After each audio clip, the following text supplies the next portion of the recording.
titulada La victoria de la oración. La victoria de la oración. En el libro del Éxodo capítulo 17, versículos del 8 al 16, encontramos estas palabras. Entonces vino Amalec y peleó contra Israel en Refidim. Y dijo Moisés a Josué: escógenos varones y sal a pelear contra Amalec. Mañana yo estaré sobre la cumbre del collado y la vara de Dios en mi mano. E hizo Josué como le dijo Moisés, peleando contra Amalec. Y Moisés y Aarón y Hur subieron a la cumbre del collado. Y sucedía que cuando alzaba Moisés su mano, Israel prevalecía. Mas cuando él bajaba su mano, prevalecía Amalec. Y las manos de Moisés se cansaban, por lo que tomaron una piedra y la pusieron debajo de él, y se sentó sobre ella. Y Aarón y Hur sostenían sus manos, el uno de un lado y el otro de otro. Así hubo en sus manos firmeza hasta que se puso el sol. Y Josué deshizo a Amalec y a su pueblo a filo de espada. Y Jehová dijo a Moisés: escribe esto para memoria en un libro y di a Josué que raeré de todo la memoria de Amalec de debajo del cielo. Y Moisés edificó un altar y llamó su nombre Jehová Nisi. Jehová es mi bandera, que es la traducción. Jehová Nisi, Jehová es mi bandera. Y dijo: por cuanto la mano de Amalec se levantó contra el trono de Jehová, Jehová tendrá guerra con Amalec de generación en generación. En esta conferencia que vamos a desarrollar en esta mañana, vamos a encontrar los secretos, podría yo decirlo con toda claridad y con toda seguridad, más grandes de la vida cristiana. ¿De qué manera respondes tú cuando tienes un problema o una crisis severa? Porque no es hasta que el problema viene a nuestras vidas cuando sabemos de qué calibre estamos hechos. No es hasta que enfrentas la tragedia, hasta que te das cuenta si tu fe es una fe bíblica. Porque hay muchos cristianos que llenan las iglesias en el mundo entero, pero cuando se enfrentan a un problema o a una tragedia, la tragedia o el problema los desmorona, los deshace, se caen al suelo y muchos hasta abandonan la fe. ¿Qué pasó? ¿Estas personas tenían fe? ¿Eran realmente cristianas? ¿Tenían la fe bíblica? ¿O simplemente eran creyentes religiosos de las iglesias, de las cuales las iglesias abundan esta clase de personas? No es hasta que la fe es probada a través de los problemas, las tragedias y las tribulaciones que nos damos cuenta si la fe que profesamos es verdaderamente la fe que salva.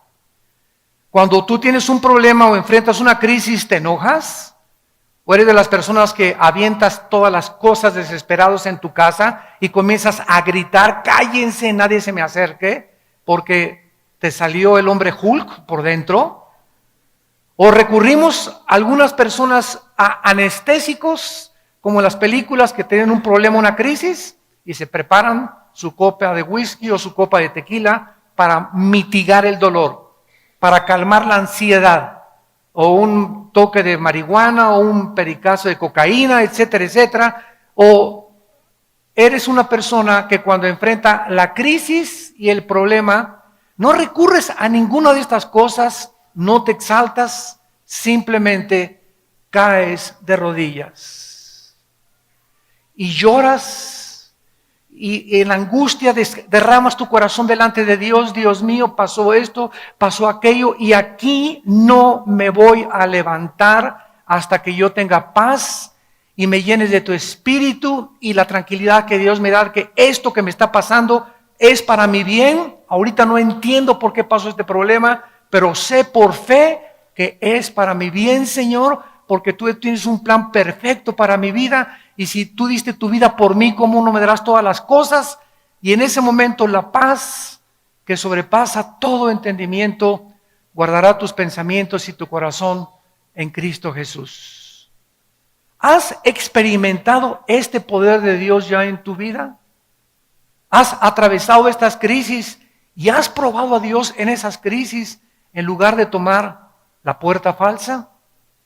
En este pasaje que acabamos de leer y que vamos a estudiar, Israel enfrenta una crisis, una amenaza tremenda. Pero lo interesante de estos versículos que acabamos de leer es que el Espíritu Santo no se enfoca tanto en la guerra que los amenazaba, en el ataque de esta tribu nómada de los amalecitas, sino que el Espíritu Santo se enfoca y en medio de este pasaje nos da el secreto para vencer cualquier problema o crisis que nos amenace. Y el secreto es la oración. La oración. Dicen en Efesios 3:20, y aquel que es poderoso para hacer que todas las cosas abunden en nuestra vida y hacerlas mucho más grandes y darnos una respuesta mucho más inimaginable que podamos nosotros cruzar nuestro pensamiento según el poder que actúa en nosotros. Dios es poderoso para responder las oraciones, pero tú no vas a poder nunca descubrir el poder de la oración si no eres una persona acostumbrada a orar.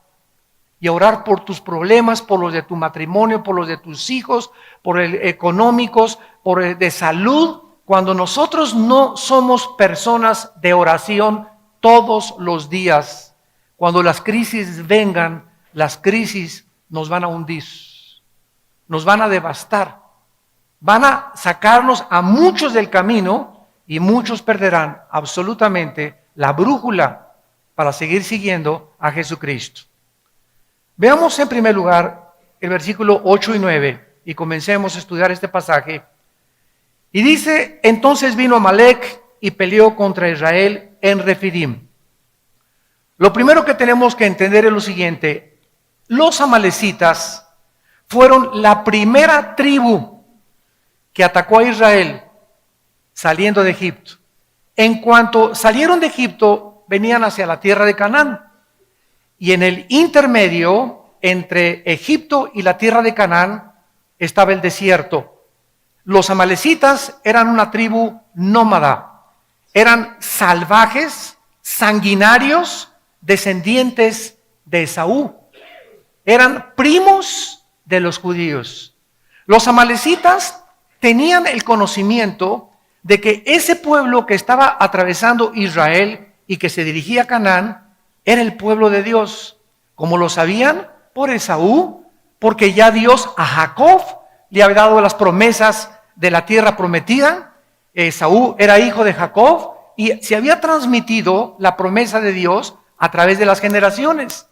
Pero los amalecitas no creyeron esta promesa, se aislaron totalmente, se volvieron salvajes y comenzaron a envidiar a Israel. Cuando salieron los israelitas de Egipto y se dirigen a la tierra de Canaán. Entonces ellos pensaron, ¿verdad? O van a acabar con nosotros en el camino, porque las tribus estaban en el camino de Israel. Israel no tenía ninguna intención de atacar a los amalecitas. Ellos querían simplemente llegar a la tierra de Canaán, pero los amalecitas, de una forma sanguinaria, se lanzaron despiadadamente para atacar a los judíos. Dios había ordenado el exterminio total de Amalec. Dice, por ejemplo, en Deuteronomio 25:19, cuando Jehová tu Dios te dé descanso de todos tus enemigos alrededor en la tierra que Jehová tu Dios te da por la heredad para que la poseas, borrarás la memoria de Amalec de debajo del cielo, no lo olvides. Dios dijo, no tengan misericordia de Amalec, destrúyanlo, acaben con estas tribus porque ellos son los más despiadados y sanguinarios y ellos no se van a arrepentir jamás. Ahora bien, vemos que el rey Saúl, más adelante, fue destituido del trono de Israel. ¿Por qué? Porque cuando Dios le ordenó destruir al rey amalecita, lo perdonó. Y perdonó al ganado, y eso, dice Samuel, le costó en 1 Samuel capítulo 15 al 17, el trono y todo el gobierno al rey Saúl. ¿Quién fue el que acabó con los amalecitas? El rey David. Fue el último rey que acabó con los amalecitas. Ahora bien, después de todas estas cosas y antecedentes acerca de los amalecitas, tenemos nosotros que tratar de descifrar y de entender qué representan los amalecitas.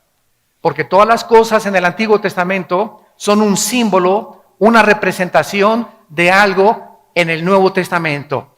En el Antiguo Testamento vemos guerras, tribus atacando a Israel, cuerpo a cuerpo, y en el Nuevo Testamento cambia totalmente el panorama y el medio ambiente. Y dice Efesios 6:12, ahora los cristianos ya no tenemos lucha cuerpo a cuerpo contra nadie. Ya no tenemos lucha contra sangre ni contra carne. Nuestros enemigos no son los comunistas, ni los musulmanes, ni los ateos, ni tu suegra, ni tu vecino, ni los endemoniados, ni los nazis, ni los fascistas. Nuestra lucha ahora no es física.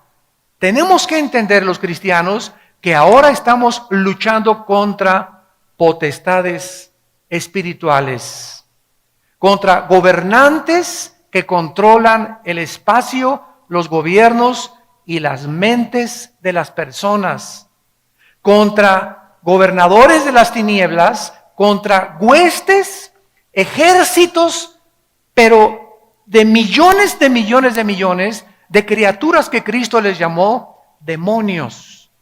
Criaturas inteligentes que están vagando alrededor del planeta Tierra sin cuerpos, porque no tienen cuerpos. Hay una historia, ¿verdad?, por qué perdieron los cuerpos en el mundo preadámico, pero estos demonios tratan de entrar a cuerpos humanos para controlar tus pensamientos, la forma como tú ves la vida, para especialmente atormentarnos. Satanás es el maestro en el arte de la tortura china. Si algo los demonios hacen con nosotros es atormentarnos, meterte ideas de celos, semillas sembradas de duda contra tus pastores, contra tu esposa, contra tus hijos, contra tus padres, contra el gobierno. Nos tratan de perturbar, de poder sacarnos de nuestras casillas, de que no pensemos coherentemente ni de una forma objetiva, sino que podamos llenar nuestros pensamientos de odio, de amargura, de resentimiento y de fracaso. Te atormentan y te dicen, tú no vas a salir de perico perro. Tú nunca vas a progresar. Nunca te vas a volver a casar. Todas las mujeres son iguales. Todos los hombres son iguales. Todos los gobiernos son iguales. Las iglesias son una bola de hipócritas. Esto y el otro, no le creas a nadie. Y el mundo está gobernado, ustedes lo saben, por el odio. Si hay un espíritu ahorita en el mundo, es un espíritu de odio y de violencia. Porque esta es la razón por la cual Satanás está atacando a los seres humanos, para que entre nosotros nos ataquemos unos a otros. Y este espíritu está en las iglesias. Y ahora lo vemos, y yo lo veo en mis constantes viajes, ¿verdad? Presbiterianos contra bautistas, pentecostales contra nazarenos, nazarenos contra arminianos, arminianos contra calvinistas. Y aunque haya diversidad de doctrinas en el cuerpo de Cristo, porque no todos tenemos toda la verdad, nos debemos amar. Nos debemos de soportar y tolerar. Ahí me encanta en los debates que tengo en la televisión, debatir con ateos, con comunistas o con hermanos en la fe, sobre que la salvación se pierde, que no se pierde, que los demonios, que esto y el otro, pero no con el afán de demostrar, pues yo sé más que tú, ¿verdad? Sino con el afán de sacar más la verdad y poder escudriñar, investigar. Y es preciosa meternos a la Biblia y darnos cuenta que muchas cosas que sabemos, no las sabemos como las deberíamos de saber. Entonces, cuando tenemos esa mentalidad, ¿verdad? No de competencia, sino de que somos un cuerpo y no importa que tú seas bautista o Asambleas de Dios o Calacuaya o Amistad Cristiana o Vida Nueva, somos hermanos en Jesucristo y debemos amarnos y soportarnos y no competir entre nosotros, ni agredirnos, ni atacarnos los unos a los otros, que es lo que el diablo quiere hacer. Casa dividida no puede permanecer. ¿Qué representan los amalecitas? De acuerdo a la mayoría de los teólogos en el mundo, los amalecitas representan, o Amalek, la carne. No a Satanás, la carne. ¿Qué quiero decir con esto? El más grande enemigo que tú tienes y que yo tengo, no es Satanás. Está dentro de mí, está dentro de ti. El más grande enemigo que tenemos nosotros está dentro de nosotros. Escúchenme bien. Y si ese enemigo que está dentro de mí y dentro de ti, yo no lo conquisto, esas pasiones lujuriosas, sexuales, de venganza, de amargura, de odio, de resentimiento, de envidia, de avaricia, si no conquisto dentro de mí estas pasiones, no puedo conquistar a nadie. Porque vamos a conquistarnos primero a nosotros para poder gobernar. Yo no puedo gobernar si antes yo mismo soy presa y esclavo de mi propia carne dentro de mí. En Filipenses 3 el apóstol Pablo escribió, porque no somos de los que confiamos en la carne. Y cuando hablamos de la carne estamos hablando de esa antigua naturaleza adámica, caída, que aun cuando somos cristianos, está dentro de nosotros. Los cristianos no somos diferentes a los no cristianos, más que somos hombres perdonados, nada más. Pero los cristianos, igual que los no cristianos, seguimos teniendo pasiones, seguimos teniendo envidias, seguimos teniendo pleitos, seguimos teniendo las obras de la carne. ¿Por qué? Porque estamos en proceso de ir venciendo una por una a través de la santificación. Y por eso muchos no cristianos se espantan cuando ven muchos de nosotros. Pleitos entre los hermanos y envidias entre los hermanos. Y lo primero que dicen, ¿qué es? Pues no, que son cristianos. Pues sí, pero contéstale, pero no soy querubín.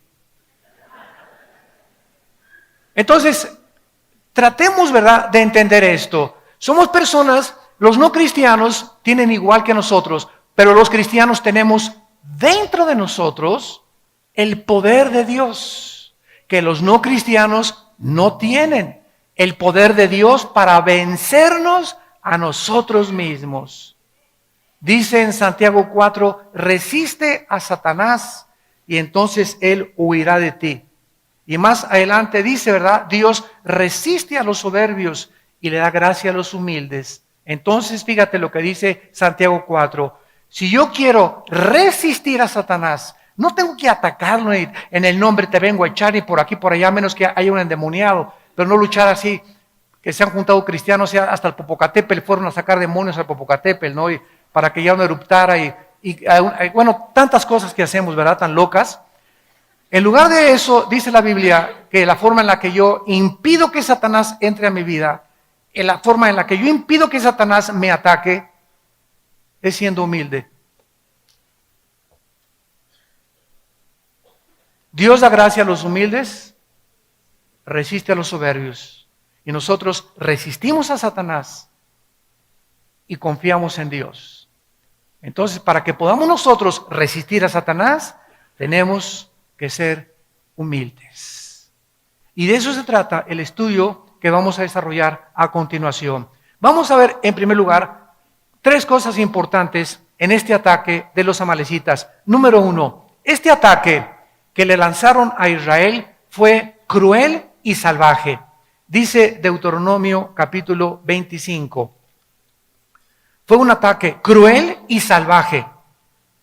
¿A quiénes creen que atacaron los amalecitas? Atacaron a los que iban hasta atrás de la marcha de Israel, a los enfermos, a los cansados, a los lisiados, a los desganados, a los amargados, a los desilusionados. A esos fueron a los primeros que atacaron. Dice Deuteronomio 25, versículo 17. Acuérdate de lo que hizo Amalec contigo en el camino cuando salías de Egipto. Escucha, de cómo te salió al encuentro en el camino y te desbarató, ¿qué cosa? Él nos ataca por detrás. El diablo es un cobarde y sabe que dentro de nosotros tenemos este enemigo. Y este enemigo que tenemos dentro, que es la carne, es bien traicionera. Y si un pastor o un cristiano está cansado y no descansa y no ha tomado vacaciones y no se fortalece, contra ellos viene el ataque. Pero el cristiano que tiene comunión con Dios diario, que está leyendo la Biblia diario, que está analizando su vida todos los días, está fortalecido en el espíritu y la carne comienza a debilitarse. Y Satanás no tiene entrada a mi vida si mi carne yo la debilito espiritualmente y me fortalezco espiritualmente. Pero si yo comienzo a no darle de comer a la carne y alimento mi espíritu, entonces Satanás, Cristo dijo, el diablo no tiene parte en mí. ¿Por qué? Porque Cristo no tenía la naturaleza pecaminosa. El diablo no podía encontrar ninguna avenida, ninguna entrada, ni en su mente, ni en sus oídos, ni en ningún lado donde lo pudiera atacar. ¿Dónde lo atacó Satanás? Tratando de que Cristo se independizara de su Padre y comenzara a tomar decisiones sin la voluntad de su Padre. Dile a esas piedras que se conviertan en pan. Pero no era la voluntad del Padre que se convirtieran en pan. Y si Cristo le hubiera hecho que esas piedras se hagan tortas de jamón o cubanas, ¿verdad? En ese momento no era pecado, porque no es pecado comer. El pecado consistía en que el diablo lo quería hacer actuar independientemente del Padre. Una esposa es maltratada por su esposo y la carne te dice, ¿verdad? Agarra la charola, el sartén y dale un charolazo sartenazo por afuera. Ahí está la carne, el enemigo entre nosotros. La Biblia me dice lo contrario. Ora por él y perdónalo. ¿Qué camino escojo? El camino de Dios. Yo lo perdono en el nombre de Jesús, aunque tenga ganas de ahorcarlo. Y cuando tomo esta decisión, viene el poder de Dios y Satanás no me puede atacar. Alguien te hizo alguien te robó, me quiero vengar y le voy a hacer esto y el otro. Si tomas el camino de la carne, pierdes. Mi esposo me traicionó, pues yo también me voy con otro. O me voy con otra. Si siempre que escogemos la carne, vamos a perder la batalla. Y cuando escogemos el camino de Dios, aunque parece que es más difícil, es el más bendecido. Porque Dios honra a los que le honran. ¿Me van siguiendo? Dice en Deuteronomio 25, 18, cómo te salió por detrás, te desbarató la retaguardia de todos los débiles que iban detrás de ti. Cuando tú estabas cansado y trabajado y no hubo ningún temor de Dios. La carne es débil, débil, débil, débil. Marcos 14, 38. Orad porque el espíritu está presto, pero la carne es débil. Esta es la razón por la cual ustedes jóvenes que tienen un noviazgo, cuando sabes que tu enemigo está dentro, y ayer fuiste a una reunión de jóvenes y hablaste en lenguas y viste al arcángel Gabriel que se te apareció, y te levantaste, hasta te levitaste del suelo y ya crees que eres querubín, ya eres especial en la iglesia. Y al otro día te vas con tu novio a Chapultepec y él está débil en la carne. Y tú esa mañana, ayer estuviste muy fuerte y ayer tuviste experiencias espirituales maravillosas, pero todos los días amanecemos totalmente sin baterías. El pan nuestro de cada día, dánoslo pasado mañana, Señor. La semana que entra. El pan nuestro, dánoslo hoy. Cuando Dios les dio el maná, ¿qué les dijo en capítulo 16 a Moisés? Diles que no junten el maná para el otro día. porque se les echa a perder. ¿Cuál es la lección? Que no dependamos de las fuerzas que tenemos hoy para el día de mañana. Cada día tenemos que enfrentar la guerra espiritual. Un matrimonio no puede en los primeros años ya compaginarse, y un matrimonio no podía decir, ya la hicimos. Puedes tener 70 años de casado y seguir teniendo problemas en el matrimonio, porque ninguno de los dos es querubín todavía. El matrimonio es algo de lucha, lucha, lucha, lucha, lucha toda la vida. Y si tú no estás luchando con Dios de tu lado, orando con las manos levantadas al cielo, ¿verdad? Amalek va a destruir tu matrimonio.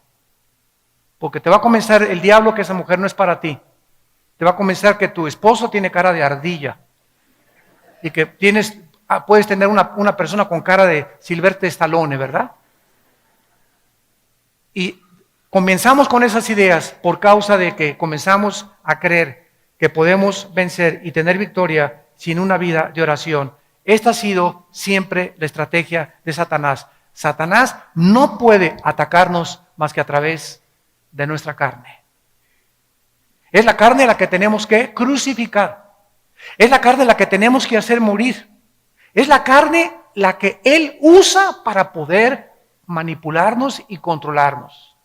Miren ustedes en Colosenses capítulo 3, en el Nuevo Testamento, el consejo que Pablo le da a la iglesia. Colosenses capítulo 3, versículos 5 y 6. Y dice Pablo, hagan morir. ¿Qué dijo Dios a Amalek? Desbarátenlo, destrúyanlo. No hagas negocios con Amalek. No juegues con Amalek. La orden es exterminar a Amalek. Y Dios te dice, no juegues con tu carne. No coquetees con el pecado. No sigas mirando a esa mujer que no es tu esposa más de 2 o 3 veces. No subas a una muchacha soltera, tú eres casado a tu coche, no la subas y menos cuando está lloviendo. No le des, a los pastores no le des consejería nunca a una mujer sola. Un pastor no puede hacer eso. ¿Quiere consejería? Me estoy muriendo, pues muérase. Si mi esposa no está conmigo, no la aconsejo. O si no está una hermana conmigo, no le doy consejería. Y menos en mi oficina con las puertas cerradas. ¿Por qué? Porque la carne es débil. La carne es débil, la carne es débil. No creas que porque de vez en cuando veo una película pornográfica, una vez a la semana y una canita al aire, comienzas a coquetear con el pecado y a creer que puedes vencer eso. La pornografía comienza a meter en nuestra vida fantasías sexuales que te llevan siempre, siempre, siempre al adulterio. Las fantasías sexuales provienen de la pornografía que te llevan a traicionar los votos a tu esposa y a tu esposo. Siempre comienza debilitando la carne Satanás. El que fuma comenzó con un cigarro, uno de vez en cuando. Al mes ya son 3, a los 2 meses ya te fumas una cajetilla, a los 2 años te fumas 2 cajetillas de cigarros. Y comienza con la marihuana. Hasta la bachicha, y comienzas a creer que la bacha y al año eres marihuano. En Acapulco les dicen macizos, de la Golden de Acapulco. El que comienza con la cocaína, igual con un pase, todo comenzó, como dice la canción, comenzó con un dedito y la mano agarró. Todo comienza poco a poco. Satanás nos va debilitando hasta que la carne me pide ya sexo, o me pide droga, o me pide alcohol, o me pide cigarro, o me pide esto. Y ahí es cuando yo ya abro la puerta a la invasión demoníaca. Y los demonios se vienen a atacar mis pensamientos, mi cerebro, y me amarran, me hacen esclavo de eso. Y hasta que no hay un quebrantamiento y un arrepentimiento profundo en mi vida, no puedo ser libre. Y para eso se necesita la obra del Espíritu Santo, porque Él es el único que nos convence de pecado. Por detrás viene la traición. En segundo lugar, el ataque fue sorpresivo. Israel no lo esperaba. Dice en 1 de Pedro 5:8, velad y orad porque vuestro enemigo el diablo está como león rugiente, pero rugiendo, buscando a ver qué hermanito está en la retaguardia. ¿Quién tiene ya 2 o 3 días que no ora? ¿Quién por ahí no trae su Biblia ya a la iglesia? Ya la Biblia ni les importa. A ver, esos hermanitos que ven en la noche, repórtenme por favor, les dice a los demonios, ¿quiénes de los que se dicen cristianos ven pornografía? Pásenme la lista, apunten y váyanse, manden un batallón contra esa casa y ataquen esa mente de esa persona. Anda buscando como león rugiente. A ver, ¿quién de los hermanitos es tranza? ¿Quién no ha pagado sus deudas, pero se persina y dice que él es cristiano y tiene deudas por acá y deudas por allá y ni siquiera abona para las deudas? ¿Quién se iba a cassettes y libros de librería sin pagar? Búscame esos hermanitos y Satanás comienza a tratar de devorarte. Él no viene a lastimarte, viene a acabar contigo. No tiene misericordia Satanás ni los demonios contra nosotros. ¿Y qué pasó? Ay, pues Señor, el diablo, no le eche la culpa al diablo. Le abrimos la puerta a través de la carne, de la debilidad de la carne. Entonces, así es como los atacó Amalek. Fue un ataque sorpresivo. En tercer lugar, fue un ataque con el propósito de exterminar a la nación judía. Cuando nos atacan los enemigos, vienen con el propósito de acabar con mi vida. Si acaban con mi vida, acaban con mi matrimonio. Si acaban con mi matrimonio, acaban con mis hijos. Y tus hijos serán hijos de padres divorciados, sufriendo los traumas los psicológicos que sufrieron el divorcio, y atacará tu negocio y atacará tu crisis y viene a acabar con todo lo que tú le des chance. Él viene para atacar, robar y destruir. Yo he venido para que tengan vida, dice Cristo, y para que la tengan en abundancia. Dice la Biblia en el Salmo 83, que esta fue la intención en todo el Antiguo Testamento de los enemigos de Israel. Querían exterminarlos y hasta el siglo XXI se sigue cumpliendo lo mismo. ¿Qué quieren las naciones ahorita de alrededor de Israel?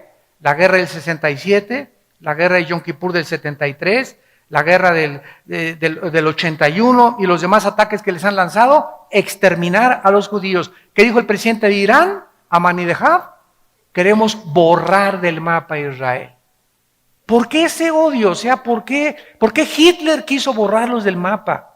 ¿Por qué en los tiempos de Esther quisieron borrarlos del mapa? ¿Por qué los babilonios los quisieron borrar del mapa? Porque es la única civilización a través de la historia que el mundo los ha querido exterminar. Y a pesar de ser una nación tan indefensa y tan frágil, a pesar de los millones de enemigos que tienen, nadie ha podido hacer nada contra ellos, porque Jehová ha dicho, si tú tocas a mi pueblo, me tocas a mí. Dice en el Salmo 83, versículo 3, contra tu pueblo han consultado astuta y secretamente. Han entrado en consejo contra tus protegidos. Han dicho, venid y destruyámoslos para que no sean nación y no haya más memoria del nombre de Israel. ¿Se dan cuenta de la intención del enemigo? Queremos exterminarlos, queremos acabarlos. Es más, que nadie se vuelva a acordar de que Israel existió en el mundo. Ahora que Ahmadinejad dijo en las Naciones Unidas que quería borrar del mapa a Israel, Benjamín Netanyahu contestó, bueno, por lo menos reconoció que estamos en el mapa. Porque si ustedes van al Medio Oriente, en el 80% de los países árabes y en Irán, en los mapas en las escuelas de la primaria, no está Israel en el mapa geográfico. No lo consideran ni siquiera que existe en el mundo. ¿Ese odio de dónde viene? ¿De dónde viene ese odio dentro de mí que me quiere autodestruir? Lo que vemos colectivamente y nacionalmente a través de Israel, lo vemos individualmente dentro de nosotros. Qué increíble que dentro de mí exista el espíritu más grande de autodestrucción. porque somos autodestructivos y no necesitas ser cristiano para reconocerlo. Simplemente te pregunto, ¿por qué fumas? ¿No sabes que cuando el humo, el cigarro, la lengua, el paladar, el esófago, la laringe, la tráquea, los pulmones, los alvéolos, ¿no sabes que todo te está envenenando y que te está impidiendo disfrutar de la vida, ver a tus nietos crecer, disfrutar, tener una mente más clara? El cigarro te ofusca, todas las neuronas del cerebro te las comienza, ataca las cromosomas también del cuerpo y del ADN. ¿Por qué lo haces? Y tú me contestas, porque me gusta. Oye, pero ya aquí médicamente, mira, ya el doctor te está diciendo que hasta las cajetillas dicen, este producto es nocivo para su salud. ¿Cómo es posible que sabiendo nosotros que esto es veneno, yo me lo siga comiendo? ¿Qué significa esto? Que la Biblia tiene razón, somos autodestructivos. No nos queremos. ¿Por qué tienes la panza de Santa Claus que tienes? ¿Que no sabes que vas a enfermarte, que el colesterol, la diabetes, etcétera, etcétera? ¿Por qué no haces ejercicio? ¿Por qué no tomas suficiente agua? ¿Por qué no hacemos por sobrevivir y mantenernos un poquito más saludables? ¿De dónde viene esos pensamientos de no quiero, estoy flaca, mira esto, por aquí, por allá, cuando estamos pagando un precio de algún día acabar en un hospital y pagar millones de pesos por una cirugía o por una operación, porque no quisimos tener en cuenta nuestro cuerpo? ¿De dónde viene esto? De la autodestrucción de Amalek dentro de nosotros. Y dice Dios, hagan morir las obras de la carne.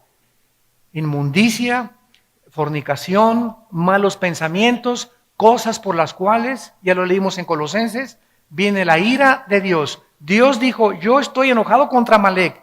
Y en el Nuevo Testamento, mi ira es contra las personas inmorales. ¿Quieres hacer enojar a Dios? A través de la inmoralidad lo haces enojar. Y te va como en feria, no sabes el precio que vas a pagar.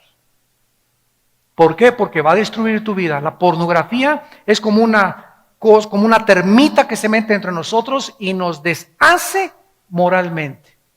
Hace poco acaban de entrevistar a un candidato a la presidencia y reconoce que ha tenido amantes. Y se ve con una naturalidad tremenda, ¿verdad? Los políticos en Estados Unidos, por todos lados. Divorcia el mundo, la moral de las obras que ellos hicieron. Es que este hombre hizo esto, hizo puentes, hizo construcciones y pues sus canitas al aire, ¿verdad? Todos los tienen. Y golpeó a la mujer, no hay ningún problema. Y divorciamos el carácter de lo que es la persona ante la sociedad. ¿Saben ustedes que ahorita en el mundo la palabra resultados ya se introdujo al cristianismo? Y dicen los cristianos, tuvimos muy buenos resultados en esta campaña. Y saben una cosa, la palabra resultados no existe en la Biblia. Una máquina produce resultados, una computadora produce resultados, un robot produce resultados, pero un organismo vivo produce fruto. Solamente los organismos vivos producen fruto. Entonces, nosotros no estamos para producir resultados, sino fruto. Apocalipsis 2, del 1 al 4. Mira la iglesia de Éfeso. Yo sé que eres celoso y repartes folletos y das tu diezmo y vas a la iglesia y cantas aleluya y vas a la misa de 7 de la mañana y te bautizas y esto es el otro, bla, bla, bla. Y ninguno de estos resultados los quiero porque tengo contra ti que no amas a nadie. Has perdido tu primer amor. Entonces vemos que muchos políticos, muchos cristianos tienen resultados. Hicieron una iglesia grande o políticos hicieron obras grandes, todo, ¿verdad? Resultados. Y Dios no busca lo que hacemos, sino lo que somos. Lo que somos. El carácter de tu vida es lo que le interesa a Dios. Lo vamos a ver en la segunda conferencia que voy a hablar sobre la Juan 15, la vid y los pámpanos. Ahora regresamos a nuestro pasaje en penúltimo lugar y vemos el meollo de lo que queremos estudiar. Moisés le dice a Josué, y en ese tiempo Josué era joven, pero muy bien entrenado, para que Moisés le haya dicho, hazte cargo de la lucha contra Amalek y dirige tú las tropas, es porque Josué era un joven entrenado en el cual Moisés confiaba. Pero vean esto maravilloso. Le dice, ve y pelea con Amalek. Mientras tú estás peleando ahí en el campo de batalla, Josué, yo voy a subir a la colina, a un montecito. Y allá en el montecito, ¿verdad? Voy a subir con la vara de Dios. La vara de Dios representaba el poder de Dios. Y de una forma increíble y profunda, dice la Biblia en el versículo 10, entonces Josué, como le dijo Moisés, peleando contra Amalek, y Moisés, Aarón y Hur, tres personas subieron a un monte, al cumbre del collado. Y sucedía que cuando alzaba Moisés la mano, Israel iba ganando la guerra. Mas cuando Moisés bajaba la mano, Israel comenzaba a perder la guerra. ¿Qué es lo que Dios nos está enseñando a través de este retrato espiritual? Que lo que sucede en el mundo no se gana a través de la fuerza, ni del poder militar, ni de la economía, ni de tus recursos financieros. Lo que sucede en el mundo y lo que determina la victoria en tu familia, en la ciudad, en la política, en una nación, es algo que repercute en el cielo. La pelea no es aquí abajo, la guerra es aquí arriba. Es arriba, en las regiones celestiales, donde nosotros tenemos que pelear para que las cosas de aquí abajo funcionen.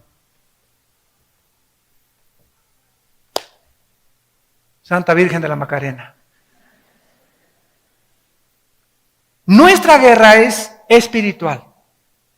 Y si usamos las armas carnales y terrenales, el enojo, la venganza, mi dinero, mis influencias, ya mi compadre o el próximo gobierno lo van a hacer senador y confías que tu compadre cuando lo hagan senador va a mejorar tus finanzas. En ese momento Dios está viendo que estás quitando tus ojos de Él y que estás creyendo que es tu compadre el que van a poner. Puedes depender y mejorar tu sueldo o mejorar tu posición. En ese momento cambias a Dios en imagen de semejanza de hombre corruptible. Y ya no puedes repetir con el Salmo 121, ¿de dónde vendrá mi socorro? De mi compadre que lo van a hacer senador. ¿De dónde vendrá mi socorro? De mis influencias que tengo, de mis amistades que me estoy logrando, de lo que estoy transando, de la forma como estoy avanzando en la vida. Y en ese momento hemos abandonado totalmente el concepto de que es aquí arriba donde yo puedo garantizar aquí abajo mi dependencia, mi permanencia y mi seguridad económica también. No inviertas aquí ahorita el mundo, ¿verdad? Vamos a comprar oro, vamos a comprar plata. Ahorita en Estados Unidos, ves en el periódico así, páginas enteras, compramos oro y metales. Porque es en lo único en lo que el mundo está confiando ahorita que no se va a devaluar, el oro y los metales preciosos, las joyas, etcétera, etcétera. Y los cristianos digo, ¿dónde podemos invertir el dinero? ¿Y qué nos dice Dios? El mundo nos dice, invierte aquí, invierte en el banco, pero tenemos a Dios que nos dice, no inviertas donde el orín y la polilla corrompen. La bolsa de valores puede caer, el dólar puede caer, y de la noche a la mañana, Juan Camaney, te vas hasta el suelo, porque yo deshago como polilla lo que más aprecias tú. Invierte en mi reino y jamás te faltará nada. Siembra donde el orín y la polilla no corrompen. ¿Ven el cambio de valores? El mundo te dice aquí y Dios te dice acá. ¿En dónde están tus valores? ¿En la tierra o en el cielo? Busca mi reino, arriba. Busquen a Cristo, arriba. Buscar las cosas donde hemos resucitado, arriba. Porque ahí están las bendiciones. Los he bendecido, Efesios 1:3, con toda bendición espiritual en las regiones celestes. Nuestras bendiciones están ahí arriba. Nuestro banco está ahí arriba. Quiero bajar y tener provisión para poder invertir aquí. Le tengo que pedir a Dios, tener comunión con Dios a través de la oración, hacer contacto con Dios a través de la oración. Y en el banco de Dios, Él lo abre y abriré las ventanas y las derramaré sobre ustedes hasta que abunde la bendición, dice el Señor. Porque has puesto tu confianza en Jehová. yo también te libraré. Te pondré en alto y te mostraré mi salvación. ¿Dónde tenemos nuestro corazón? ¿Dónde está tu corazón?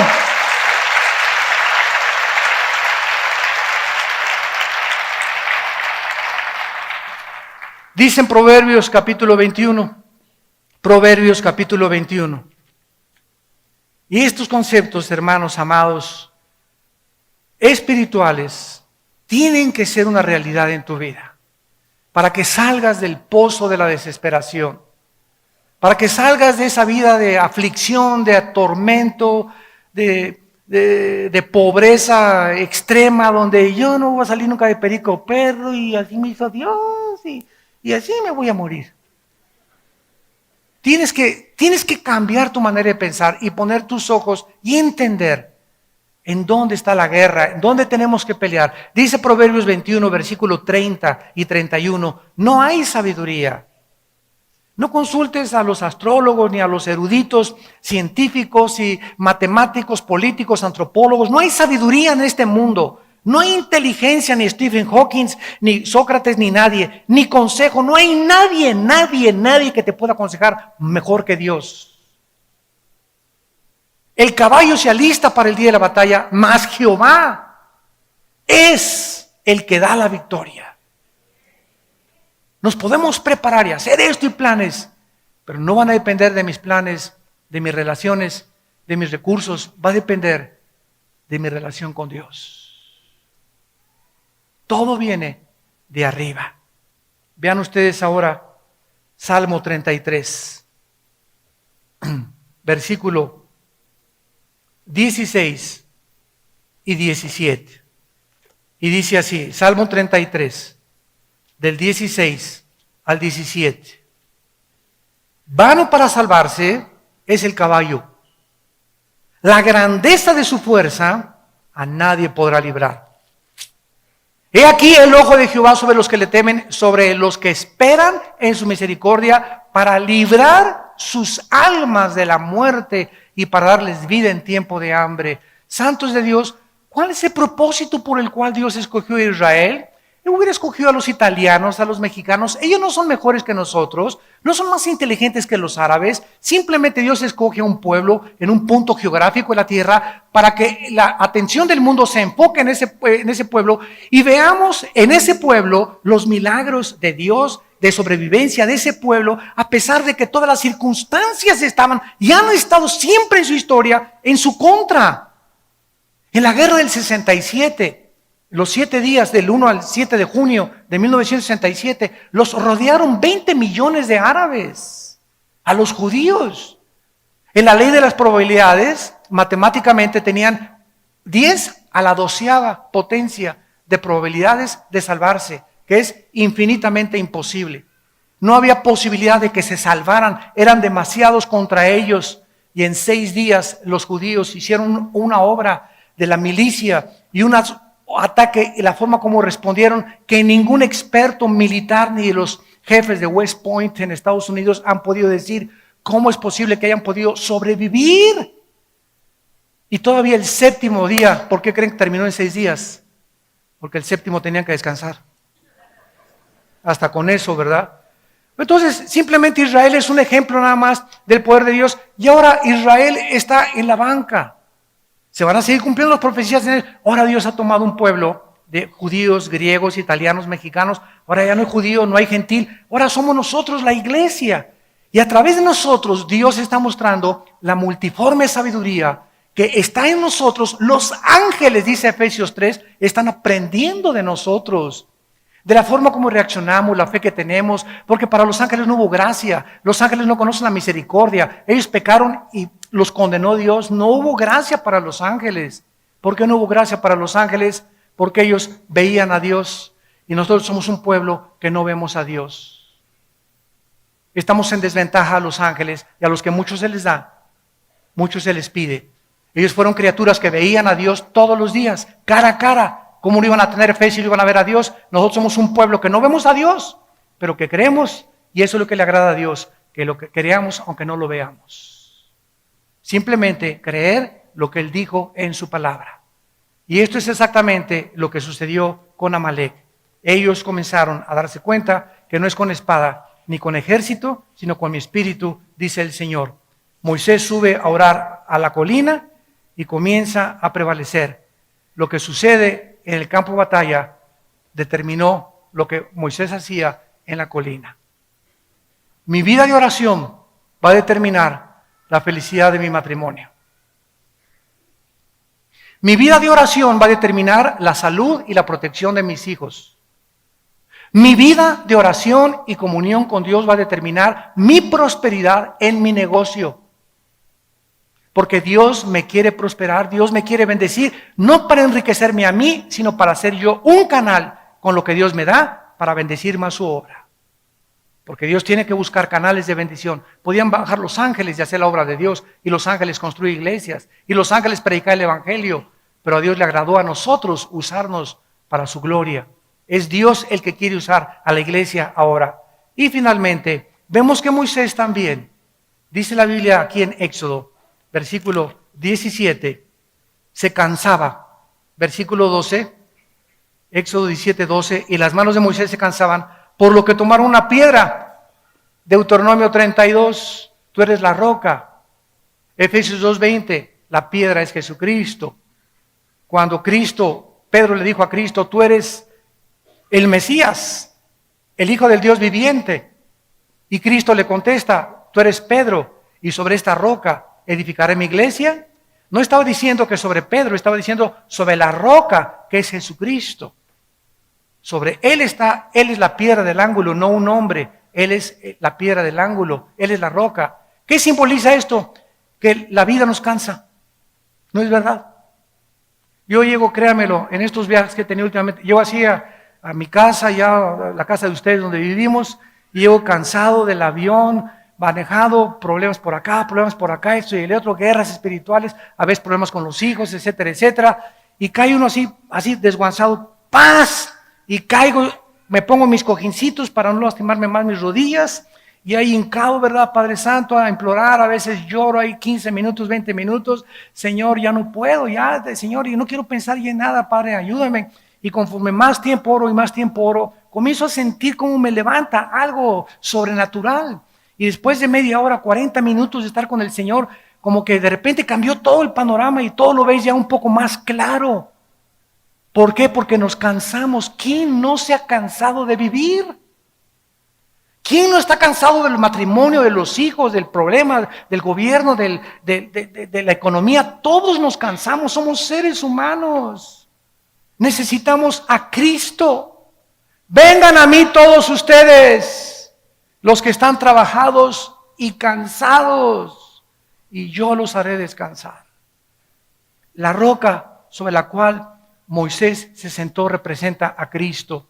Tenemos, aparte de que estar orando continuamente, tenemos que descansar en el Señor. Y lo más maravilloso de esto es que ya sentado Moisés sobre la piedra, se le cansaban las manos. Ya descansaba en el cuerpo, se le cansaban las manos. Y dice la Biblia, entonces en Éxodo, y Aarón y Hur, versículo 12, sostenían sus manos de un lado y del otro, así hubo firmeza hasta que se puso el sol. En segundo lugar, nosotros necesitamos en la oración tener compañeros. No podemos orar solos. Dichosos ustedes los que se ponen de acuerdo con alguien. Oye, pues estoy orando por mi familia. ¿Me ayudas a orar por mi familia una vez a la semana, Juanita? Fíjate que tengo un hijo que se nos fue de la casa. ¿Cuántos de ustedes vienen aquí? Tenemos un buzón de oración. Hermano, veo ahorita que acabo el servicio, una cola. Hermano, ¿me echa su bendicioncita? ¿Me echa agua bendita? Al ratito me van a decir eso. ¿Me echa tantita agua bendita? Hermano, ore por mí. Y muchos de ustedes creen que el pastor, en el nombre de Jesús, oro por ti y ¡pum! Ya tus problemas se van a solucionar. ¿Sabes una cosa? Que no es mágico. No es mágico. No es la vara de Aladino. Claro que oro por ti, pero no va a solucionar eso tus problemas. Tú tienes que tener alguien, un amigo, una amiga, que esté continuamente orando contigo y por tu familia. ¿Lo tienes tú? ¿Tienes esos amigos, compañeros, escuderos de oración? Cada vez que tenemos un desayuno nosotros, ahorita hay como 15 personas, ahorita orando por este mensaje. que están detrás ahorita orando por mí, Padre, sosténlo, fortalécelo, dale memoria, dale salud, dale claridad en sus pensamientos, porque si no tengo gente orando por mí, no puedo luchar yo solo. Somos un cuerpo y nos necesitamos unos a otros. Y terminamos con 3 expresiones de la oración. ¿Qué es la oración? ¿Qué expresa la oración? 3 cosas, apúntenlas. Número 1, humildad. Te necesito. ¿Qué haces cuando vienes a orar? Estás demostrándole a Dios, te necesito. Demostramos al hincarnos que dependemos de Él. ¿Qué es la humildad? No es, hermanito, ¿cómo estás? ¿Verdad? Y con sombrerito, todo así, el cuello roto, y una persona muy humilde. Eso no es humildad, ¿verdad? Eso es pobreza, eso es... La humildad de la Biblia es la dependencia de Dios. Si tienes 3 o 4 días sin orar y no lees la Biblia, eres una persona orgullosa, porque le estás diciendo a Dios, no te necesito más que el domingo. El viernes hay reunión de oración, Señor. De lunes a martes déjame, ¿verdad? No te necesito. El miércoles voy a la reunión de oración. Pero cuando oramos estamos demostrando, en primer lugar, humildad. Cristo dijo en Juan 15:4, separados de mí, nada podéis hacer. En segundo lugar, demuestra fe. ¿Qué es la fe? Confianza. Es necesario que el que se acerca a Dios crea que le hay. Estoy confiando, Señor, en que por eso vengo a orar. Vengo a orar, Señor, porque te reconozco que te necesito y porque confío que tú eres el único que me puedes ayudar. No el pastor, no la comadre, no mi mamá, no mi suegra. Tú eres el único que me puedes ayudar. Y en tercer lugar, amor. Señor, vengo a orar porque te amo. Porque te quiero. Porque amo tu presencia. Como el siervo clama por las aguas, así clama mi alma por ti, oh Dios. Mi alma tiene, oh sed de ti, Señor, te amo, te necesito, Padre. No encuentro fuerzas más que en ti, Padre Santo, en tu presencia y plenitud de gozo. Tú estás demostrando humildad, confianza y amor cuando vienes a orar. ¿No quisieras convertirte de aquí en adelante en un guerrero de oración? Oremos. Padre, gracias por tu palabra. Gracias, Señor, por mostrarnos la imprescindible necesidad de vivir en tu presencia, de reconocer que no tenemos fuerzas algunas naturales en nosotros mismos, sino todo lo contrario. Amalek vive dentro de nosotros y es traicionero y es sorpresivo, y cuando menos lo esperamos, caemos en tentaciones que hunden a los hombres en destrucción y perdición. Teniendo conciencia del traidor que traemos dentro, vivamos en la presencia del Altísimo, subiéndonos a las alturas a través de la oración para determinar el éxito de nuestras victorias aquí abajo en el planeta Tierra. Pongamos las cosas y los ojos en las cosas de arriba, donde nuestra vida resucitada está juntamente con Cristo. Y cuando Él se manifieste, nosotros seremos manifestados con Él en su gloria, porque nuestra vida está escondida en el Hijo de Dios. En esta mañana, entrégale tu vida a Cristo. Si eres cristiano, dile: Señor, perdona mi vida de oración. He sido un flojo. No he vivido esa vida de oración que tú me has pedido. He sido negligente. Tengo una vida de oración tan superficial, Señor. Y ahora entiendo por qué no tengo victoria. Ahora entiendo por qué no tengo autoridad. Ahora entiendo por qué los problemas siento que me ahogan. Porque estoy viviendo en mis propias fuerzas y no he entendido que separado de ti nada puedo hacer. Y ustedes en esta mañana que no tienen a Cristo, ustedes por la televisión, si tú no tienes a Cristo en esta mañana y nos visitas por primera vez, dile: Padre, perdona mi vida de independencia tuya. Ahora creo que necesito vivir cerca de ti, que mi alma te necesita, y te invito a que entres a mi vida, Señor Jesucristo, porque creo que en la cruz pagaste con tu sangre por mis pecados, que a los 3 días resucitaste de los muertos y que tienes el poder de transformar mi vida a tu imagen y semejanza otra vez. En el nombre de Jesús. Amén. Porque cuando Dios le ordenó destruir al rey amalecita, lo perdonó. Y perdonó al ganado, y eso, dice Samuel, le costó en 1 Samuel capítulo 15 al 17, el trono y todo el gobierno al rey Saúl. ¿Quién fue el que acabó con los amalecitas? El rey David. Fue el último rey que acabó con los amalecitas.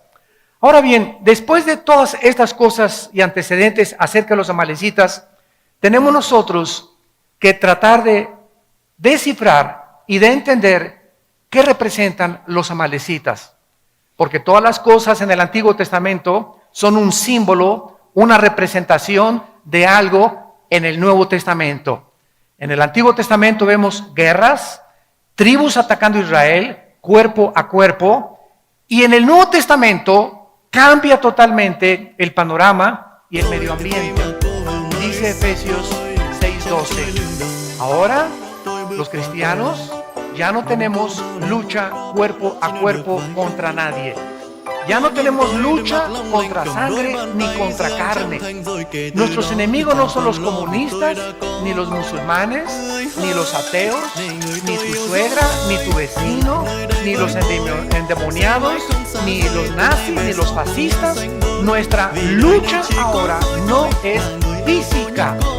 Tenemos que entender los cristianos que ahora estamos luchando contra potestades espirituales, contra gobernantes que controlan el espacio, los gobiernos y las mentes de las personas, contra gobernadores de las tinieblas, contra huestes, ejércitos, pero de millones de criaturas que Cristo les llamó demonios, criaturas inteligentes que están vagando alrededor del planeta Tierra sin cuerpos, porque no tienen cuerpos. Hay una historia, ¿verdad?, por qué perdieron los cuerpos en el mundo preadámico, pero estos demonios tratan de entrar a cuerpos humanos para controlar tus pensamientos, la forma como tú ves la vida,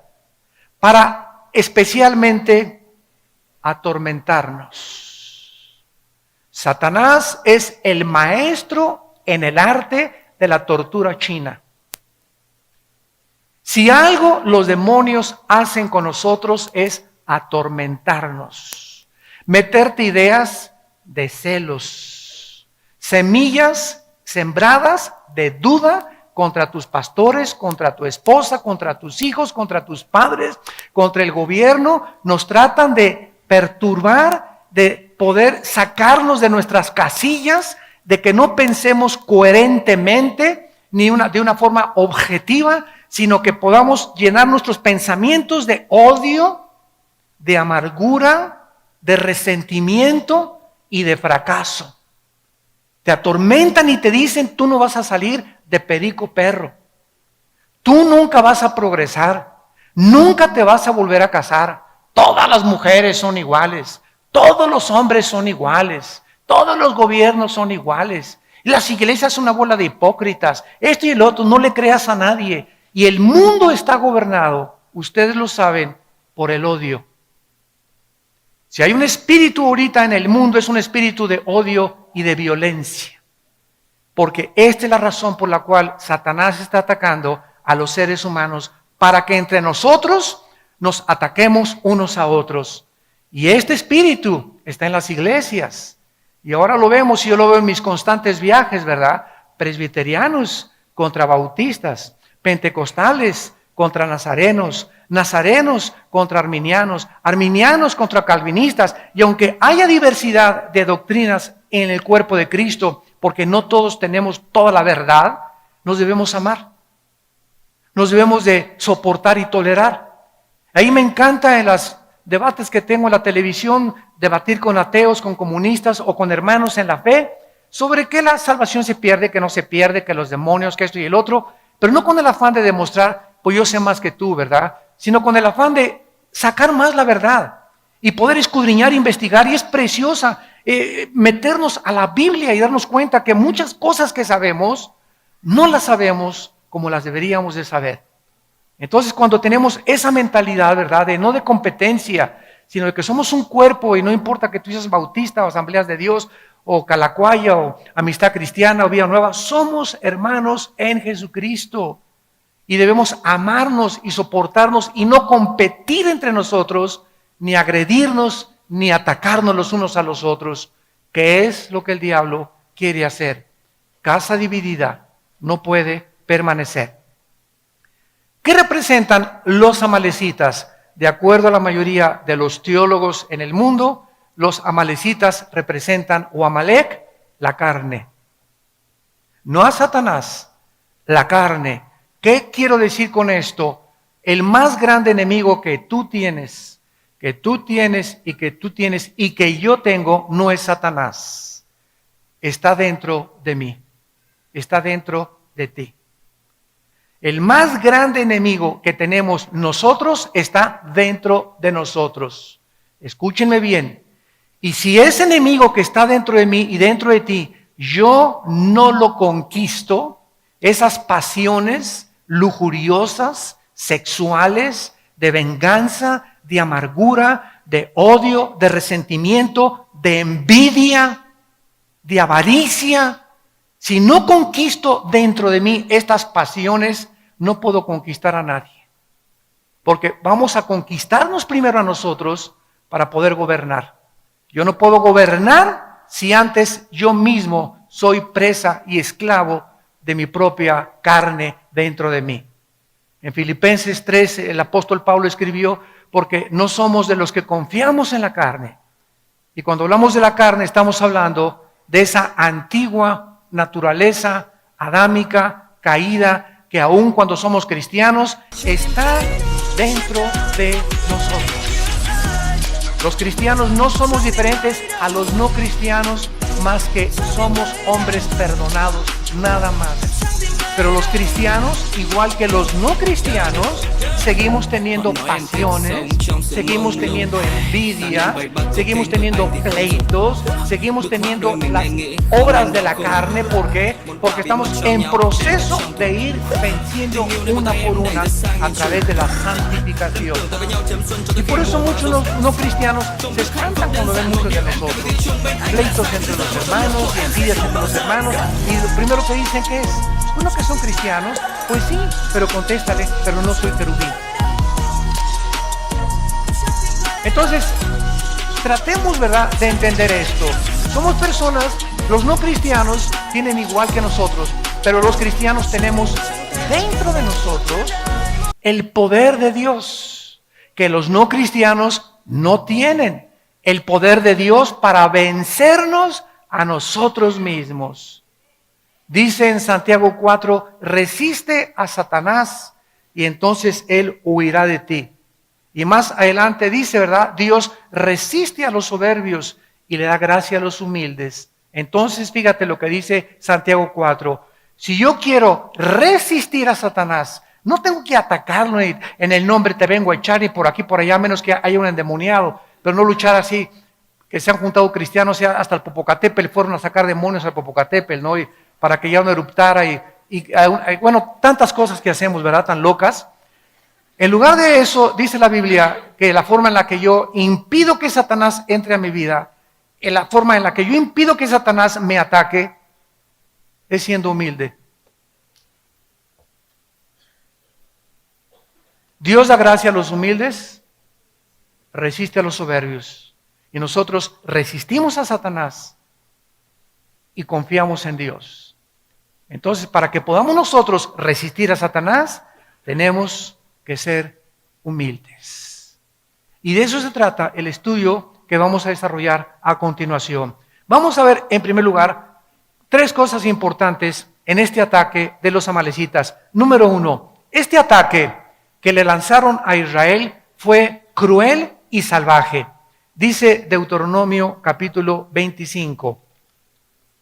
Fue un ataque cruel y salvaje. ¿A quiénes creen que atacaron los amalecitas? Atacaron a los que iban hasta atrás de la marcha de Israel? A los enfermos, a los cansados, a los lisiados, a los desganados, a los amargados, a los desilusionados. A esos fueron a los primeros que atacaron. Dice Deuteronomio 25, versículo 17. Acuérdate de lo que hizo Amalec contigo en el camino cuando salías de Egipto. Escucha, de cómo te salió al encuentro en el camino y te desbarató. ¿Qué cosa? Él nos ataca por detrás. El diablo es un cobarde y sabe que dentro de nosotros tenemos este enemigo. Y este enemigo que tenemos dentro, que es la carne, es bien traicionera. Y si un pastor o un cristiano está cansado